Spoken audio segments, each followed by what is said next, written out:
Channel को subscribe करें और बेल आइकन जरूर दबाएं। इस न्यूज के प्रायोजक है केयर डायग्नोस्टिक सेंटर, अल बाकिर कॉम्प्लेक्स, जिला चिकित्सालय के सामने, सलूमर। रामस्नेही संप्रदाय के संत गोपाल रामजी महाराज का रविवार को शहर में मंगल प्रवेश हुआ। माहेश्वरी नीमा भावसार समाज के संयुक्त तत्वाधान में महाराज जी का पधरावनी की गई। शोभायात्रा के साथ महाराज को कथा स्थल माहेश्वरी पंचायती भवन लाया गया, जहां 3 दिवसीय नानी बाई का मायरा कथा का आयोजन होगा। रविवार दोपहर काबरा पेट्रोल पंप के पास स्थित कालिका माता मंदिर से मंगल प्रवेश की शोभायात्रा गाजो बाजों के साथ प्रारंभ हुई, जिसमें भगवान रामकृष्ण के मधुर भजनों पर श्रद्धालु थिरकते हुए चल रहे थे। बगी में रामस्नेही संप्रदाय के महाराज गोपाल राम जी, पुनीत राम महाराज, बाल व्यास रवि महाराज, सुनील महाराज विराजित हुए। शोभायात्रा चुंगी नाका, बस स्टैंड, श्री बड़ा गणपति मंदिर, सदर बाजार, होली चौक, आजाद मोहल्ला होते हुए माहेश्वरी पंचायती भवन पहुंची, जहां समाज जनों एवं श्रद्धालुओं द्वारा रामजी महाराज का स्वागत अभिनंदन किया गया। जिसके उपरांत आयोजित धर्म सभा में रामजी महाराज ने कहा कि जिस प्रकार अंगूर गुच्छे से टूट जाते हैं तो उनकी कीमत कम हो जाती है, उसी प्रकार सनातन धर्म सभी को संगठित होकर वसुदेव कुटुंबकम का नारा देता है। इसलिए सभी जने समूह रूप में रहकर धर्म समाज को परमपिता परमात्मा के दिव्य ज्योति की ओर अग्रसर करे। रामद्वारा संत रामजी महाराज ने कथा में अधिक से अधिक सनातन धर्म प्रेमियों के सम्मिलित होने की बात कही। इस दौरान माहेश्वरी, नीमा और भावसार समाज के समाजजन सहित सैकड़ों श्रद्धालु मौजूद रहे। कार्यक्रम का संचालन प्रमोद बाहेती द्वारा किया गया।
करिया सेठ की जय,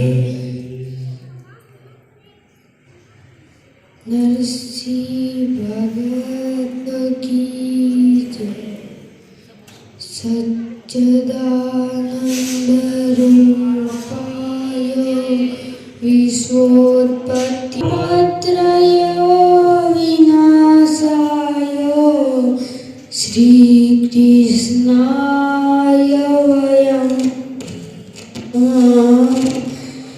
निर्वाणमोहितसंगदोषा अध्यात्मनित्या विनिवृत्तकामा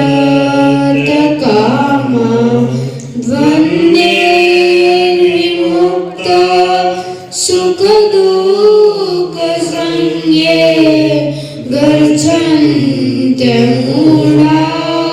पदमावयं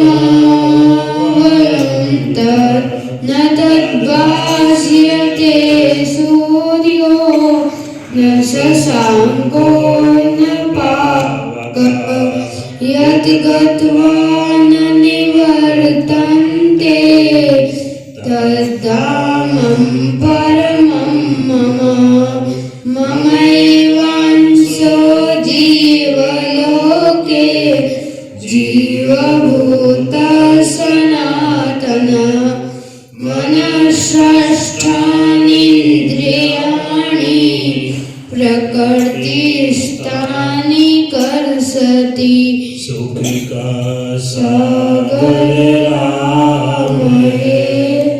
दुख का भंजनहार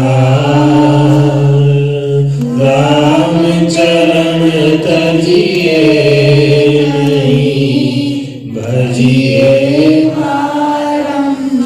बोले स्वामी जी श्री रामचंद्र जी महाराज की जय, सांवरिया सेठ की जय, उमापति महादेव की जय। हर हर महादेव, हर हर महादेव। परमपिता परमात्मा की परम पावन चरणारविंदों में अपन सभी अनंत बार प्रभु के चरणों में साष्टांग दंडवत प्रणिपात करते हुए और भूत भविष्य वर्तमान तीनों कालों के महापुरुषों को अपने सभी पूर्वजों को हम वंदन करते हैं और विराजमान संत समुदाय को वंदन और आप विराजमान सभी भक्तों को मेरी ओर से राम जी राम। और ये 2023 का शुभारंभ का जय श्री कृष्ण। तो आज बहुत ही एक संजोग है और वैसे तो ये बात है कि हम सोच सकते हैं कराने वाला तो परमात्मा है, जैसा जैसा वो करवाता है वैसे वैसे हम सब कुछ करते हैं। तो इसलिए तो अपन सभी आज ये सबसे पहले हमने वहाँ कुछ कार्यक्रम था और उसके पश्चात में फिर यहाँ ये शोभा यात्रा के साथ में मान लो यह है कि 2023 शुभारंभ हुआ है। आज का सबका चेहरा खिला हुआ है तो पूरा का पूरा साल ऐसा खिला हुआ और हंसते मुस्कुराते हुए और नाचते गाते और सभी एक दूसरों के साथ में मिलते जुलते हुए कार्यक्रम हमेशा अपना ऐसा बना रहे, यही भगवान से प्रार्थना करते हैं। हर पल चहके हर पल महके मुस्कान आपके होठों पर, हर पल चहके हर पल महके मुस्कान आपके होठों पर, आपको मिले इतनी खुशी कि भगवान भी रखे आपको पलकों पर, आपको मिले इतनी खुशी कि भगवान भी रखे आपको पलकों पर। तो भगवान वैसे अपने तो ये त्योहारों का देश हमारा, हमको इससे प्यार है। हमारे तो बहुत सारे त्योहार आते हैं और त्योहार अनेकों आते हैं और जितने त्योहार आते हैं उतने भी अपन कोई किसी समाज वाले, कोई किसी समाज में धूमधाम से उसको मनाते हैं और हर त्योहार का सम्मान हमारा भारतवर्ष करता है, चाहे वो किसी का भी त्योहार हो, सबका सम्मान करने की भावना हमारे वसुधैव कुटुंबकम की भावना है कि पूरा विश्व है हमारा कुटुंब है। और इसलिए हम किस धर्म के हैं? हम सनातन धर्म के हैं। केवल मान लो हिंदू कहेंगे थोड़ा बहुत सा अपन कुएं के मेंढक हो सकते हैं, सत्य सनातन सत्य यानी चाहे ऐसा कोई भी अपने धर्म को नहीं कहेगा कि हमारा धर्म सत्य नहीं है। सब ये यही कहेंगे हमारा धर्म सत्य है। इसलिए सत्य और सनातन, बाकी धर्म के कोई न कोई शुरुआत करी होगी। सनातन धर्म तो हमारे भगवान महादेव से लेकर के उसी समय से चलता हुआ आ रहा है। भगवान राम उसमें कभी अवतार लेके आते हैं, कभी कभी भगवान शिव किसी रूप में अवतार लेके आते हैं। इसी प्रकार से तो हमारे सनातन धर्म बड़े सत्य सनातन धर्म की, इसी सत्य सनातन धर्म में और कभी न कभी परमात्मा आते हैं, कभी कभी भगवान अपने भगत को भेजते हैं और भगत के बहाने कभी कभी भगवान सावरिया सेठ आते हैं और भक्तों के काज को संवारते हैं और ऐसी ऐसी लीलाएं करते हैं। उस लीलाओं का हम गाते गाते हम भी भगवान की भक्ति में रंग में धीरे धीरे रंग जाते हैं। और भगवान और हमेशा, और संसार में बड़ा कौन होता है? संसार में किसी ने पूछा कि बड़ा कौन होता है, तो छोटी सी बहुत अच्छी सी कहानी आती है। मैं आपको 2 मिनट 3 मिनट और लूंगा, ज्यादा समय नहीं लूंगा, क्योंकि आप वापस घर में भी जाना है और कार्य का भी करना है। इसलिए कि जैसे हम आपन का संसार में बड़ा कौन है? बड़ा वही तो है कि जो सबको एक बड़प्पन देता है, सबको एक अपनाता है। वो छोटी सी कहानी आपने कई बार श्रवण करी होगी, मैं आपके लिए याद दिलवा रहा हूं कि मान लो एक बार एक जो गणित के अंक है, वो जो 9 वाला अंक था और 9 वाले अंक ने 8 वाले अंक की गाल पर एक बिना मौसम की बारिश कर दी, एक बिना मालपुआ गाल पर रख दिया। 8 ने पूछा, भाई मुझे क्यों मारा? प्रश्न पूछा, मुझे मारा क्यों तुमने? तो उन्होंने कहा कि मैं बड़ा हूं तो छोटा है, मार दिया। उसने कहा अच्छा ऐसा होता क्या? तो 8 ने सोचा कि लगाओ नंबर 7 का। 7 आया, 7 के गाल पर। 7 ने पूछा क्यों? कि बस हम बड़े तेरे से, इसलिए हमारी परंपरा रीति रिवाज चलता आया हुआ है। तो ठीक उसने भी उसको बिना मांगे प्रसाद दे दिया। तो 7 ने 6 को दिया, 6 ने भी, तो फिर वो तो एक मालपुओं की बारिश की शुरुआत हो गई। फिर तो क्रम चलता चलता चलता चलता पहुंच गया 2 के पास में। 2 ने भी आप देखा न ताल और 1 के गाल पर उस समय उन्होंने भी एक गाल पर जमा दिया। इधर से साल 1 के थोड़ा सा दूर बैठता 0। उन्होंने कहा कि मैं तो पहले से 0 और मेरे 1 पड़ गई, फिर तो मेरा क्या होगा? मैं तो बचने वाला। वो थोड़े से कोने में दुबक के बैठ गए, जैसे कोई सर्दी में कोई पशु जैसे कोई एक कोहना पकड़ के बैठ जाता है, कांप रहा है, डर रहा है, पता नहीं क्या होगा क्या होगा। उसने साहब 1 ने भी अपना हाथ उठाया और हाथ उठाए, वो तो पहले से घबरा रहा है कि उसने हाथ उठाते हुए कहा, भाई तो घबरा मत, मैं तुझको मारूंगा नहीं, मैं तो तुम मेरे पास में आ जा, तो मेरे पास में आ जा। और जैसे पास में आ जा, वो पास में आया और उसको और उसके माथे पर हाथ रख के उसको अपने पास में बैठा दिया। और जैसे पास में बैठाया तो 1 के पास में 0 हो गया, तो कितना हो गया? 10 हो गया। और 10 हो गया तो उसने कहा कि भाई साहब आपने मुझको बैठाया, आपका धन्यवाद।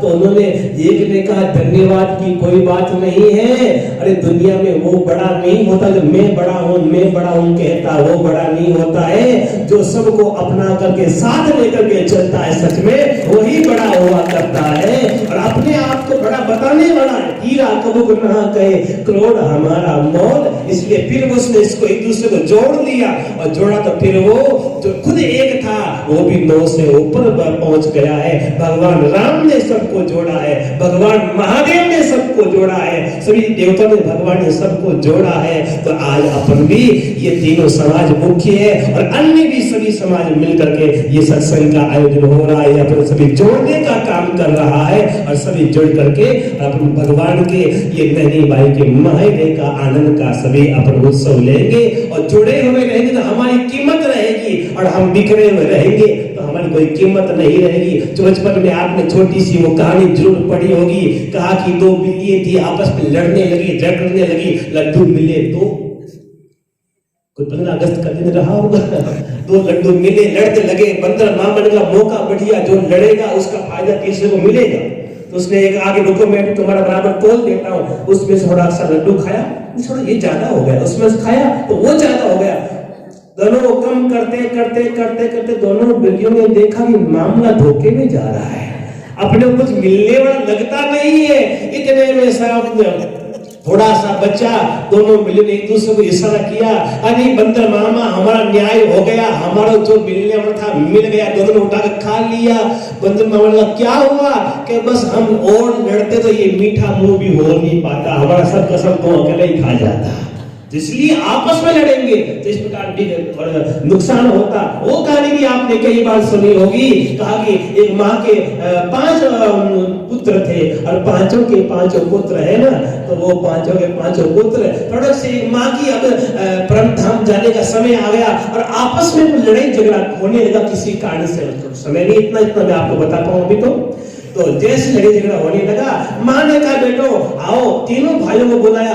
बहुओं ने सोचा कि तीनों भाइयों को बुलाया मतलब कुछ बंटवारा होने वाला, हम थोड़ा सा साथ रहे, हमारे वाले बहुत भोले हैं, पता नहीं कुछ गड़बड़ नहीं हो जाए। तो सब के सब तो वो तीनों के तीनों बेटे आ गए, फिर 5 के बेटे आ गए, 5 बेटे की बहू आ गई, बढ़िया उनका भी अधिकार है। तो एक होम मिनिस्ट्री तो वही होती है, इसलिए उनका पूरा अधिकार है। वो आके बैठी, माँ ने कहा बेटा ये 5 लकड़ियों का गट्ठर है, इसमें 5 लकड़ी इसको मजबूत बांध दिया गया, इसको तोड़ दे। पांचों ने कोशिश किया कि तोड़ कोई नहीं पाया, किंतु आखिर में फिर माँ ने कहा, पांचों को 5 अलग अलग लकड़ियां दी, पांचों ने उसको तोड़ दिया है। और माँ ने कहा बेटा मैं आखिरी मेरी यही शिक्षा है, जब तुम बिखरे हुए रहोगे तो लगभग 100 थे, 100 के 100 मारे गए और 5 पांडव एक रहे, तो हमेशा हमेशा भगवान की कृपा उनको प्राप्त होगी और वो धर्म का राज करते हुए अपना जीवन को एक पूजनीय बनाया है। इसलिए हम एक रहेंगे, हमें कोई तोड़ नहीं सकता है। और हम ये किससे, ये प्रेम का धागा, ये मालाएं है ना, ये मालाएं तो अलग अलग होकर के पुष्प हो जाएंगे, पांव में गिर जाएंगे, इसमें जब प्रेम का ये धागा जुड़ गया तो ये मालाएं की कीमत और कई गुना ज्यादा बढ़ जाती है। और एक लास्ट उदाहरण आपको मैं फिर देना चाहूंगा, अपन अंगूर लेने कभी जाते हैं, मान लो अंगूर का 100 रुपए किलो का भाव हो और उसके पास में कुछ अंगूर खुले खुले पड़े, उसको क्या भाव होगा, क्या होगा? एक खुले खुले अंगूर पड़े, एक पूरा झुमका बना, उसका क्या भाव होगा? मान लो उसका 100 रुपया है तो खुले वाला शायद 60 रुपए में मिल जाएगा और उससे सस्ते में भी मिल जाएगा। पूछा भाई ये फर्क क्यों है कि जो बिखरा हुआ रहेगा उसका भाव घट जाएगा और जो जुड़ा हुआ रहेगा उसका भाव बढ़ जाएगा। इसलिए हमेशा हम आपस में जुड़े रहे, थोड़ी बहुत खटपट हो तो चलती रहेगी, वो तो साहब थोड़ा बहुत तो होना ही चाहिए, थोड़ा बहुत तो मौसम बदलना ही चाहिए, थोड़ा बहुत तो होना चाहिए, ज्यादा नहीं। इसलिए भगवान तो अपन नैनी भाई के महारे का उत्सव का अपन सबके सब आनंद उत्सव अपने आज तो मेरे को तो मालूम था ना कि ये प्रवचन का भी श्रृंखला भी है, तो यहाँ आने पर पता चला कि हम थोड़ा बहुत प्रवचन भी मेरे ठीक है साहब, जहाँ की खाओ बाजी वहाँ की बजाओ हाजरी, अब जहाँ की खाइए तो वहाँ तो बजानी तो है ही, आप सबका आदेश है और आदेश है और सही है, आप सबका प्रेम है, ये अपनापन है। और मुझे बहुत खुशी की आप छोटा सा निवेदन मैंने किया और आप सब निवेदन को स्वीकार करके इतना अच्छा उत्सव आपने रखा है, इसलिए बहुत एक बार सभी मिलकर जोरदार ताली बजा दी इस बात को। इसलिए तो कल का समय तो आपको सबको ज्ञात है ही सही, और अभी तो थोड़ा सा, अभी तो केवल रोटी आई है, मिठाई आने कल बाकी है, थोड़ी संगीत होगा और थोड़ा सा नाचना गाना भी होगा, भजन कीर्तन भी होगा, मैं तो करूंगा ही करूंगा। हमारे ये छोटे बाल व्यास ये भी बहुत अच्छा मायरा करते हैं, थोड़ा सा जुकाम लग गया, थोड़ा सा गला जाम हो गया और हमारे वो थोड़ा हम वो भी अच्छे से बड़ी प्यारे से भजन भी सुनाते हैं और हमारे संत श्री पुनीत राम जी ये भी आपको सुनाएंगे। इसलिए मतलब दिन 4 है तो ये बोलने वाले भी 4 जने हैं, ठीक है ना, इसलिए बस 4 चौका बस अच्छा सा अच्छा काम होगा। और भगवान इस प्रकार से और जैसा एक भगवान जैसा कराएंगे अपन सभी मिलकर के भगवान के ये एक उत्सव मनाने का प्रयास करेंगे। तो पुनः एक बार आप सभी भक्तों को मेरी ओर से ये 2023 आज शुभारंभ हुआ है। तो ये जिस प्रकार से इन फूलों से खुशबू आ रही है और उसी प्रकार से आपकी ओर से सबसे सहयोग और आनंद के साथ में ये दिन का ये आज शुभारंभ हुआ है। इस प्रकार से शुभारंभ होता और ये कार्यक्रम चलेगा। तो भगवान जैसे इस प्रकार से और जैसे फूलों के अंदर से खुशबू आती दिखती नहीं है, ऐसे ही भगवान ठाकुर जी सामने सेठ की मेहरबानी कृपा आती है, दिखती नहीं पर अनुभव जरूर हो जाती है। तो उसी अपने अनुभव का अपन आनंद लेंगे और इस प्रकार का आनंद लेने का प्रयास करेंगे। और अब समय अपनी गति से दौड़ गया है, इस तरह समय तो नहीं लूंगा। या तो आप छोटी सी कहानी सुनाओ क्या छोटे राम जी, देख लो 5-7 मिनट लगेगा। चलो एक छोटी सी कहानी, थोड़ा मैं थोड़ा फिर ये भी थोड़ा वो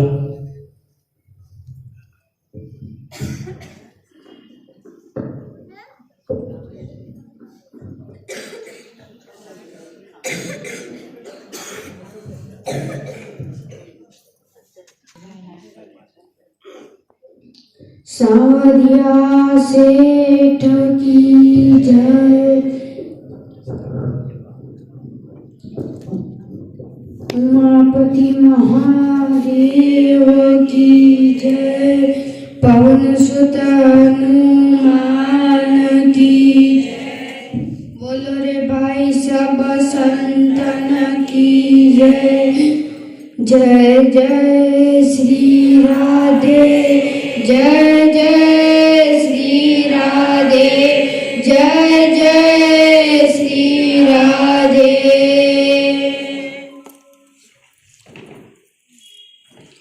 एक कंजूस सेठ था, वो उसके पास धन बहुत था, परंतु जितना ही धन था उतना ही कंजूस था। उसके पास पत्नी रहती थी, पत्नी ने कहा कोई साड़ी वाड़ी तो दिलाओ, पत्नी ने कहा नहीं नहीं नहीं, उस सेठ ने कहा नहीं नहीं ज्यादा खर्चा नहीं करना, आज नई साल है इसलिए। तो एक बार क्या दीपावली आई पास में, तो दीपावली आई तो पत्नी ने कहा मैं तो घर जाऊंगी। पत्नी ने सोचा यहाँ पे तो ये दीपावली मनाने नहीं देंगे, ये छोटा छोटा टाबर है, ये भी फटाका फोड़े जो राजी हुए, तो फिर बाकी मैं तो हमारे गाँव पियर जाऊं। तो सेठ की होगा ठीक है तू जा, हमारे खर्चों कम हुई। तो सेठ जी के मुनीम था, उस मुनीम ने कहा कि सेठ जी दीपावली आ रही है, मेरे को भी छुट्टी उट्टी दो। तो सेठ जी ने कहा नहीं नहीं अभी दीपावली का समय है, काम ज्यादा है। तो मुनीम ने कहा ठीक है। जैसे दीपावली का दिन आया तो दीपावली के दिन सेठ जी ने कहा कि मुनीम जी आज खीर बनाए। तो मुनीम ने सोचा आज की दिशा सूरज उगियो ओत की नी पावर को नी छाई, आज खीर की बात कर रही है। तो वो सेठ को पता था इतने काजू इतने बादाम इतना दूध लगेगा। तो सेठ ने कहा ले आओ। तो मुनीम लेके आ गया और मुनीम लेके आ गया। तो सेठ ने कहा और मुनीम दूध को रड़ा रहा है और जैसे खीर बना रहा है। मुनीम सोच रहा है भगवान को बुद्धि तो अच्छी दी है, मैं सोची एक बार हमारी तो दीपावली फीकी जाए, कुछ नहीं खीर तो पीवा। और इधर मुनीम तो ये सोच रहा है और इधर ज्यों ज्यों खीर की खुशबू आई सेठ की बुद्धि घूमी।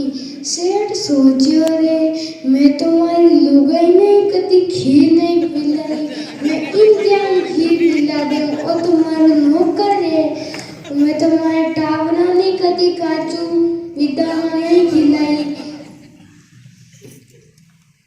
तो सेठ ने सोचा अब बात बदलनी पड़ेगी। तो सेठ भी धंधा करता, सेठ के पास दिमाग था। तो सेठ गया और कहा, मुनीम जी कैसे खीर बन रही है? तो मुनीम ने कहा, हाँ हाँ बन गई। तो सेठ ने खीर को देखा और कहा कि खीर तो अच्छी बनी है, परंतु ये एक जना ही पी सकता है। मुनीम ने सोचा अब आयो लाइन माते, तो एक जना ही पी सकता। मुनीम ने कहा, हाँ सेठ जी आप भी पियो, आपने पैसे लगाए हैं। तो सेठ ने कहा, नहीं नहीं बेटा, नाराज नहीं होना, नाराज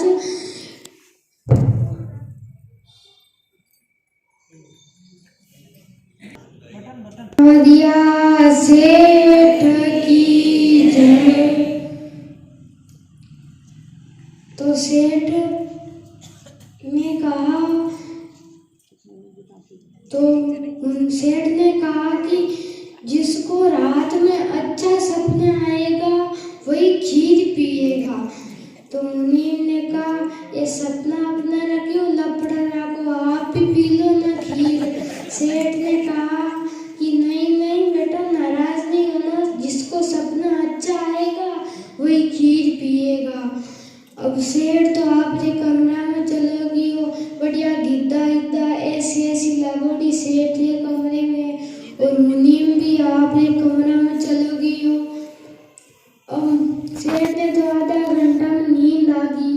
अब मुनीम ने दिन भर खीर रड़ायोड़ी, हाथ न्यारो दुखे और पीछी ही कोनी। अब मुनीम तो लेफ्ट राइट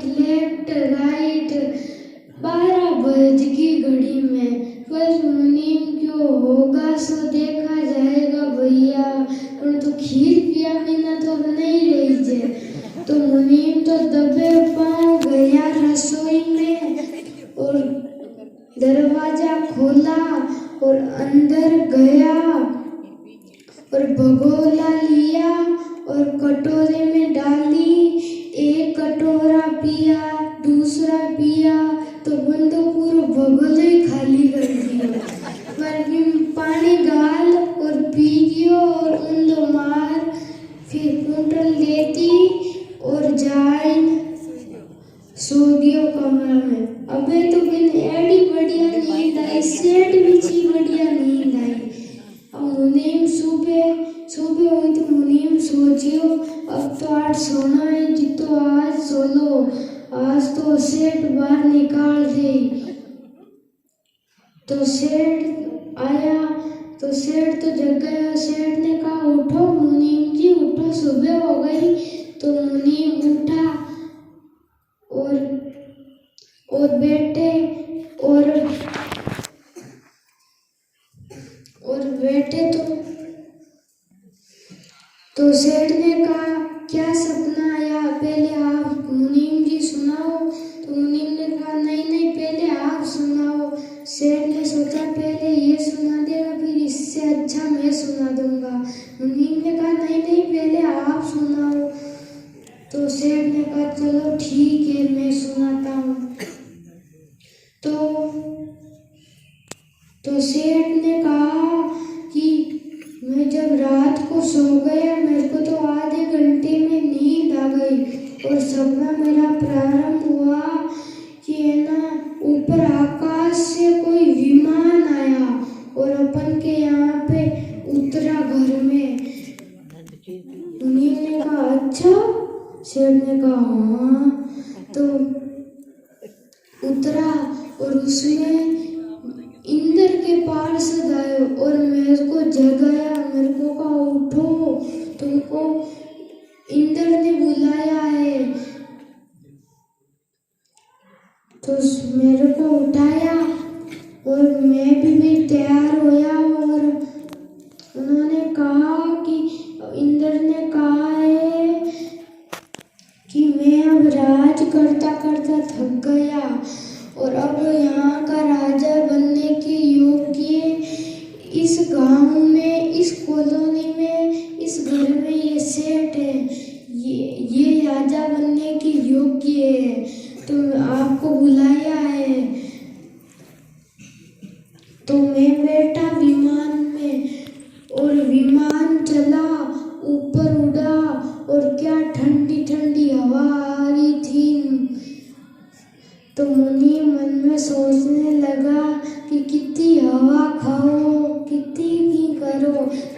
तो नहीं मिलनी है।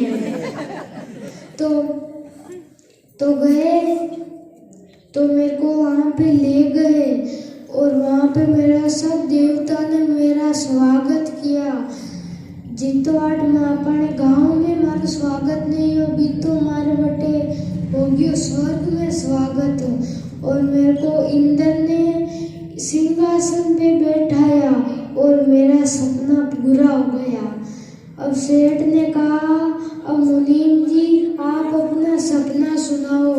तो मुनीम ने कहा, अब मैं क्या सपना सुनाऊं, आप भी पी लो खीर। सेठ ने कहा, नहीं नहीं, पहले आप सुनाओ फिर सपने में डिफरेंस होगा। तो मुनीम ने कहा ठीक है। मुनीम ने कहा, जब हम सोए थे ना तब ये घड़ी है ना दीवार पे, इसमें 12 बजी ना तब सपना प्रारंभ हुआ। तो अब बताओ सपनों स्टार्ट हुए तो अपन कोई पता चले, परंतु तो भी सेठ की अच्छा। तो वह सपनों प्रारंभ हुआ तो रात हनुमान जी आए हाथ में घोटा लेके और मेरे को मारा घोटा और मेरे को कहा उठ। तो मैं उठा, मैंने कहा मेरे को सोने दो ना। तो मेरे को कहा घोटा देखता है उठ। मेरे को उठाया और मेरे को कहा रसोई की तरफ चल।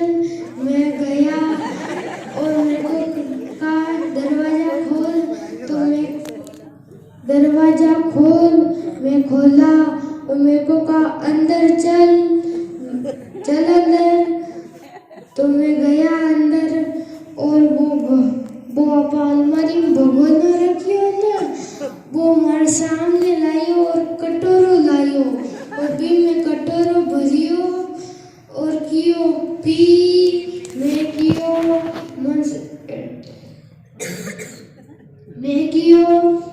मन सेठ जी नौकरी निकाल दी। तो उन्होंने कहा तू नौकरी की बात करता, मैं तेरे को जान से निकाल दूंगा। तो अब मैं मरता क्या नहीं करता, मेरे को खीर पीनी पड़ी। उसने और सेठ जी आपने ठीक कहा था, खीर जितनी ठंडी हुए इतनी स्वाद आवे। तो मेरे को तो डाला, 1 डाला 2 डाला, पूरा भगोना ही खाली कर दिया और उसमें पानी मिला के और मेरे को कहा ये भी पी। मैं क्यों ओ तो रहने दो, तो भी क्यों पी। तो मैं वो भी पी गयो और भगोना रख दियो और मेरे को कहा चल बाहर चल। मैं बाहर गया और कुंटल लगा दी और मेरे को तो वापस उन्होंने लाके सुला दिया और वापस वो तो कहीं पे अंतर ध्यान हो गए। तो सेठ जी ने कहा मुनीम जी आपका सपना सच्चा लगता है। मुनीम ने कहा कभी कभी मेरा सपना सच्चा भी हो जाता है। तो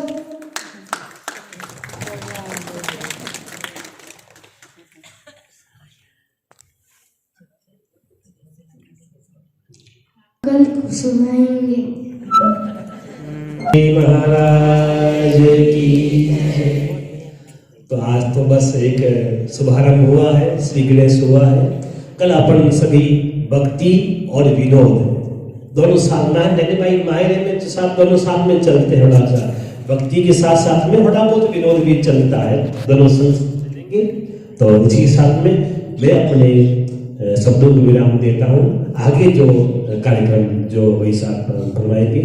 प्रणाम जी महाराज की जय।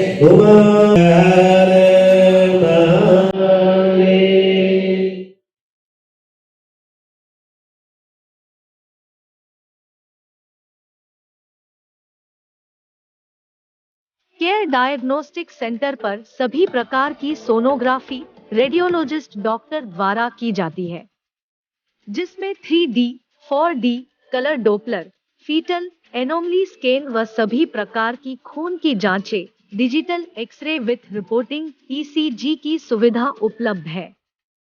अधिक जानकारी के लिए संपर्क करें। केयर डायग्नोस्टिक सेंटर, अल बाकीर कॉम्प्लेक्स, जिला चिकित्सालय के सामने सलूम्बर।